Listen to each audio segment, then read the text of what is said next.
Bismillahirrahmanirrahim. Assalamualaikum warahmatullahi wabarakatuh dan selamat pagi ya. Alhamdulillah kita dipertemukan lagi pagi ini Auda menerusi lintas langsung dari daerah Tutong. Mudah-mudahan bis kita semua dalam keadaan sihat walafiat dan kita dipermudahkan ya dalam menjalankan ibadah puasa hari ini. Baik, ada beberapa maklumat ingin saya kongsikan antara majlis yang akan berlangsung di daerah Tutong. Selain itu juga pagi ini seperti biasa satu bahan visual akan kami bawakan.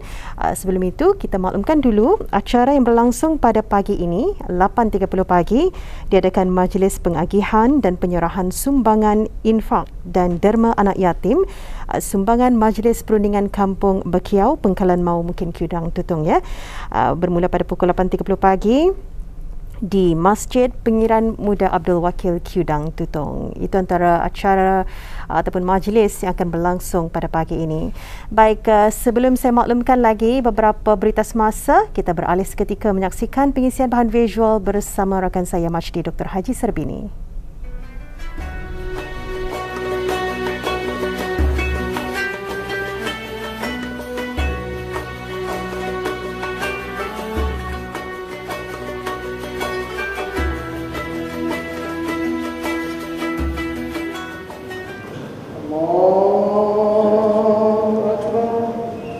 Dalam bulan Ramadan ini, kita dituntut untuk memperbanyakkan melakukan amal ibadat kepada Allah Subhanahu wa taala bagi meraih pahala yang berlipat ganda daripadanya jua. Dan antara ibadat-ibadat sunat yang dilakukan di dalam bulan ini ialah melakukan solat sunat tarawih yang tidak ada dilakukan dalam bulan-bulan Islam yang lain. Hukum mengerjakan sembahyang sunat tarawih adalah sunat muakkad, iaitu amalan sunat yang dituntut. Saban tahun sembahyang sunat tarawih diadakan di masjid-masjid, surau dan balai-balai ibadat di seluruh negara. Sehubungan itu, pihak Jabatan Hal Ehwal Masjid seperti lazimnya akan mengundang beberapa pelajar dan bekas pelajar daripada Institut Tahfiz Al-Quran Sultan Haji Hassanal Bolkiah untuk mengimamkan sembahyang sunat tarawih di sepanjang bulan Ramadan sebagai inisiatif untuk menarik minat jemaah mendengar alunan bacaan ayat suci Al-Quran di samping memberi peluang untuk memberanikan diri menjadi imam di khalayak ramai.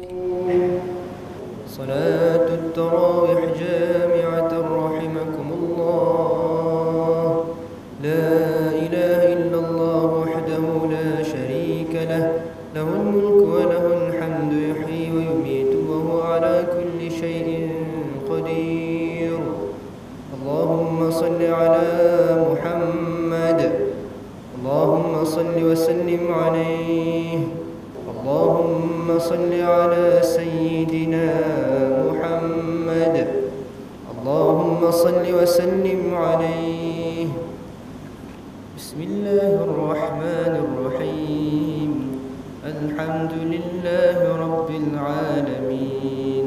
Ar-Rahmanir-Rahim. Maliki yawmiddin. Iyyaka na'budu wa iyyaka nasta'in.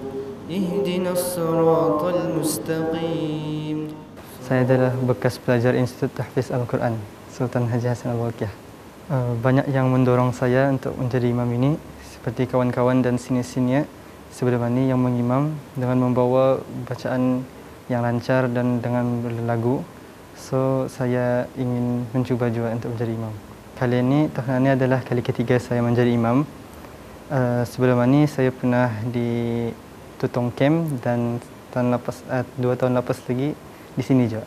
Ada juga rasa takut, ada juga dalam masa yang sama gembira juga kerana telah dapat diberi kepercayaan kan kali ketiga. Selalunya kan kena bagi tahu terpilih menjadi imam ini dalam 2 minggu sebelum puasa. Jadi saya akan ready dari start kena bagi tahu itulah. Saya sediakan kira sebulan saya nang sudah set untuk baca 6 juzuk dalam 30 malam itu.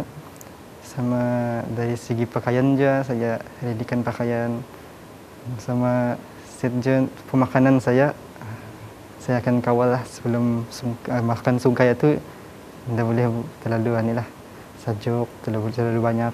Menjadi imam tarawih ini antara ini juga untuk saya menjaga hafazan saya. Selain itu untuk memperbaiki lagi bacaan saya dari segi lagu, tajwid, dan dalam masa yang sama dapat mengerapatkan lagi silaturahim bersama jemaah lah. Saya mengulang kajian Al-Quran ini setiap hari lah sebelum saya mengimamkan solat tarawih setiap malam. Saya membahagikan ayat-ayat saya bagi setiap rakaat agar ianya tidak terlalu panjang dan tidak juga terlalu pendek supaya jemaah tidak bosan dan letih, terutamanya bagi warga emas. Membawa lagu-lagu yang masyhur sekarang seperti Sa'ad Al-Ghamidi, Abdul Rahman Sudais.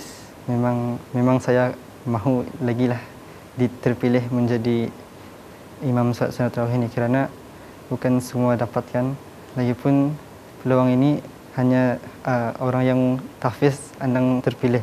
Jadi saya harap saya dapat lagi terpilih untuk menjadi imam tarawih ini agar saya dapat lagi menjaga hafalan saya di luar sekolah.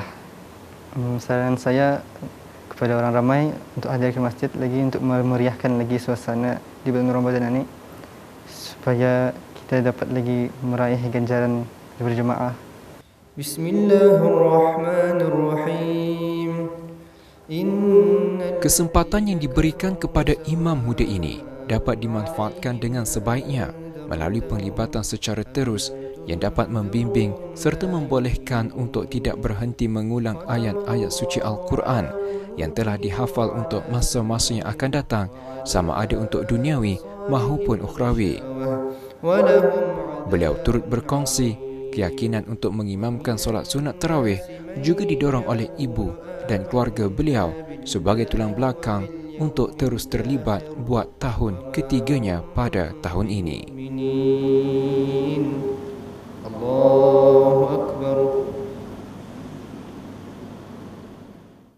Alhamdulillah, saya rasa bersyukur ke atas diberi peluang kepada anak saya untuk menjadi imam tarawih. Tahun ini adalah tahun yang ketiga.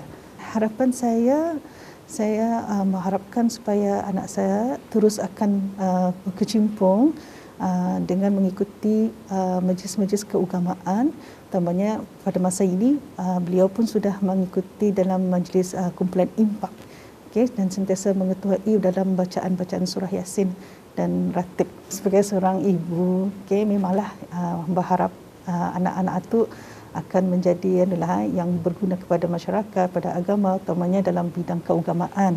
Dan itu adalah satu cara untuk kita ni mendapat saham akhirat nantilah. Alhamdulillah, pada masa ini memang saya sentiasa memberi galakkan untuk anak-anak saya untuk mengikuti dalam berkecimpung dalam bidang keagamaan. Contohnya kita ni menggalakkan diorang untuk mengikuti dalam pertandingan bacaan Al-Quran, utamanya dalam bahagian peringkat belia. Dan itu adalah satu cara dorongan saya, motivasi saya untuk habis diorang.